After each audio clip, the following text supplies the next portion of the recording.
Columbia Morning on News Talk 1400 KFRU.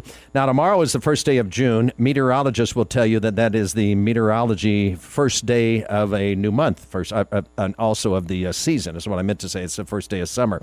I know many will say it's not until we get about 3 weeks into June when officially summer arrives, but talk to the meteorologists, they'll say that'll be summer. So summer is here. We're going to be maybe more active than we normally would be. And so what do we think of when we think of summer challenges to staying out of the doctor's office or the emergency room? Dr. Chris Sampson is here from EMU Healthcare. It's nice to meet you. How are you? Doing well. Thanks for having me. So you work in the emergency room. Yes. Do you have like a top list of major reasons that people meet you in an emergency room in the summertime? Yeah, there is. There's a bunch of reasons that people will come in. Some of the most common are related to down at the lake, often boating injuries. Unfortunately, we see that.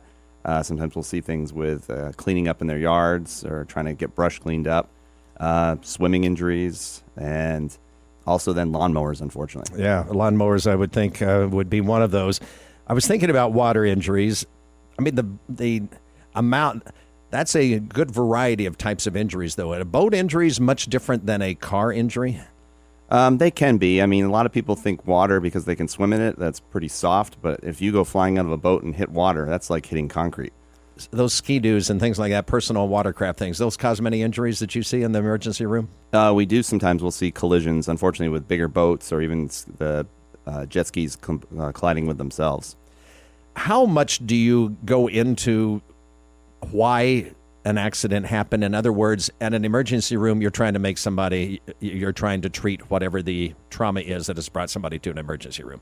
Do you go into, well, what happened? Why did this happen? How did this happen?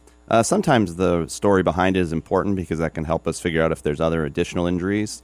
But a lot of times, sometimes people are very forthcoming and want to tell you the whole story of what happened. And sometimes some people probably are more embarrassed and don't want to really speak much about it. Yeah. I just wondered whether, because advice that you could give to other people would be important to know, well, here's what was happening, here's why this happened.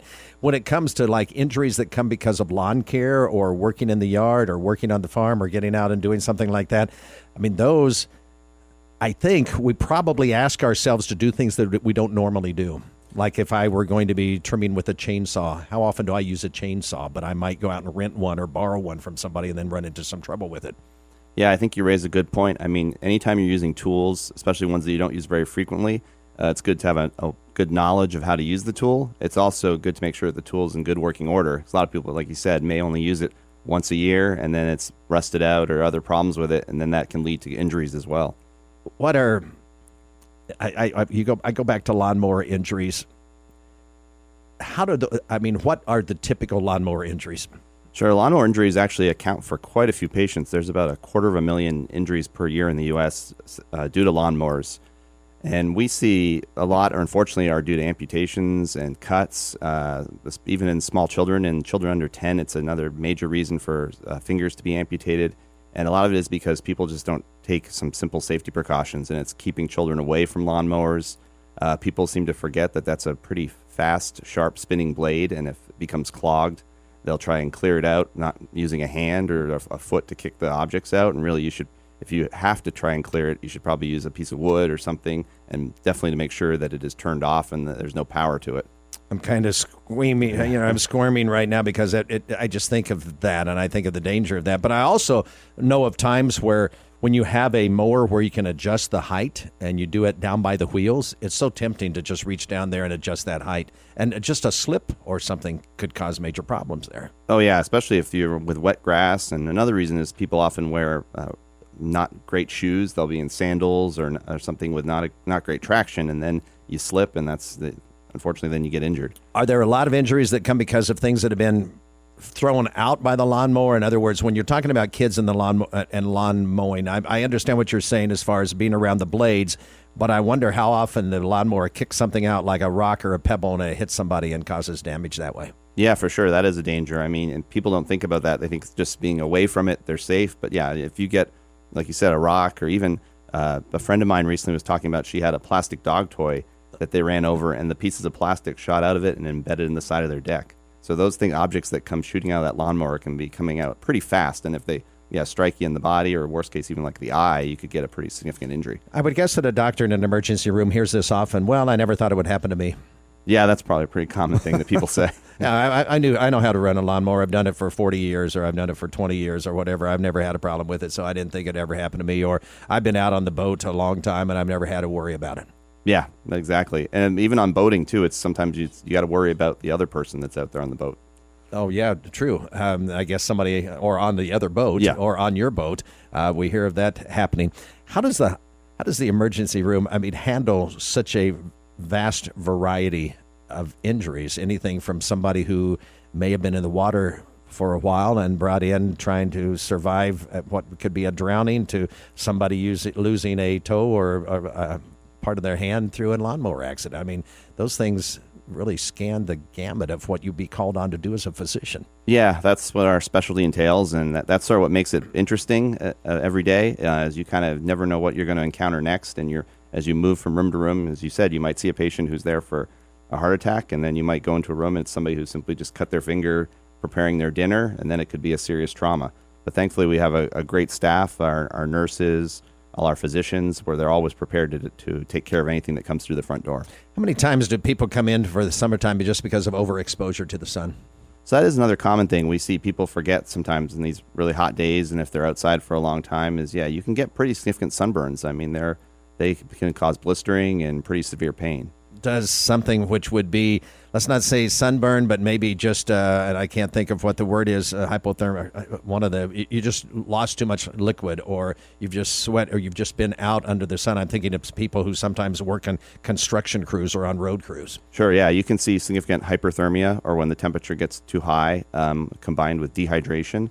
And that's pretty, unfortunately, common. Yeah, if you're outside working in the heat or exerting yourself in the heat, exercising, which, again, it's important if you are doing any of those things, is to make sure you're getting plenty of water. If you're feeling thirsty, you're probably already behind in keeping your body hydrated. And then, again, it's wearing light-colored clothing, taking frequent breaks. And when you do take those breaks, try and take them in shady areas or cool areas. And if you do feel overheated, the first thing is to try and get into a cool area. Sometimes if you can get inside a building, if you can get in your car with the air conditioning going, just to kind of initially get yourself cooled down. So are there certain times of the week during the summer when it's busier, the emergency room, because of summertime injuries? We kind of stay busy all year round, but on the weekends, especially, sometimes you'll see an uptick a lot because more people are out doing activities, and sometimes they're down at the lake or they're at other places. So that's more common. You might see recreational injuries happen at those times. How's the emergency room over at MU Healthcare right now? I think there's some work there done in the last year or so. Yeah, we're still finishing up our large renovation. We are in phase 3 right now, with hopefully the whole thing will be completed by October 1st. What's phase 3 mean? We've opened up the new section of the emergency department, and now we're currently renovating the old portion of the ED if people have been there before. But we had to do that because of the quantity of patients we get. We have to do that in 2 phases. So the newer portion has been opened, and then we just have one final part to renovate. Anything else you want to tell us about summertime and trying to stay out of the emergency room at any hospital? I think the one other thing sometimes we'll see, especially right now when we've had all this bad weather and there's a lot of brush or debris, is people try and burn their branches or brush. And it's just, you got to remember, especially when there's high winds, that fire can get out of control. And also to not throw gasoline or any accelerants on fires, because that's another common reason we'll see people come in with burns. People never do that for their barbecue, do they? No, we just get impatient, and we say, well, I got to start this, and lighter fluid's not working. I know something that'll give a bigger spark to it. Yeah, and that sometimes can unfortunately lead to burns and then a visit to the ED. Don't want that. Also, those of you who are working around like the tornado destruction or flooding, there are people who get cuts and things like that. I saw someplace today where some people are getting tetanus shots just to protect them from some of the things that they're doing in some of this cleanup and recovery effort. Yeah, that's another danger always, because sometimes there's sharp objects hidden under other brush, or even if you're in standing water and you can't see, you could get cuts or scrapes and then lead to infections, unfortunately. Well, Doctor, thank you. I hope, it's not going to be a quiet summer months. You're going to have activity there at the emergency room, but if we could just get 2 or 3 people who are listening today to say, I'm going to be extra cautious just because I don't want to visit this doctor in the emergency room, that would be good, wouldn't it? Yeah, that'd be great. Doctor, thank you. All right, great. Thanks for having me. Dr. Chris Sampson has been our guest, talking about summer injuries and the emergency room physician perspective on that. You're listening to Columbia Morning. This is KFRU.